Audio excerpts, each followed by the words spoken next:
అండి, రాయలసీమ ఫేమస్ ఉగ్గాని బజ్జీ చేసుకుందాము. So first బొరుగులు ఇలా నీళ్ళల్లో నానబెట్టేద్దాము. పెన్నం వేడయ్యాక నూనె వేసుకొని ఒక స్పూన్ నెయ్యి కూడా వేసుకుంటున్నానండి. చాలా మంచి టేస్ట్ వస్తుంది. బొరుగులు ఇలా పిండి జల్లెడికి అన్నీ వేసేద్దామండి.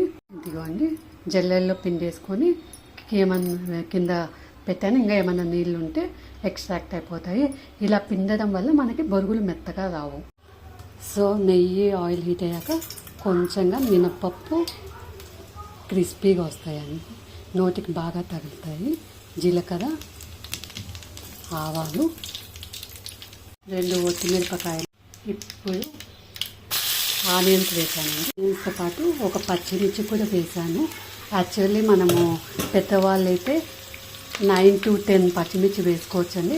ఇలా పీసెస్ కాకపోయినా కూడా కొంచెం కరివేపాకు, పచ్చిమిర్చి పేస్ట్ వేసి కూడా వేసుకోవచ్చు. మా పిల్లలు కారం ఎక్కువ తినరని నేను ఒకటి వేసాను. ఇవి బాగా ఫ్రై పాకు కూడా యాడ్ చేస్తున్నానండి. వచ్చాక టమాటోస్ వేసేస్తున్నానండి. టమాటోస్ కూడా బాగా కొంచెం పసుపు, సరిపడా ఉప్పు వేస్తున్నానండి.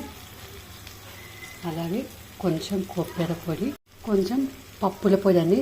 అదే కొంతమంది పుట్నాలు కూడా అంటారు కదా, ఇది ఒక 2 to 3 టేబుల్ స్పూన్స్ బొరుగులు యాడ్ చేసేస్తున్నానండి.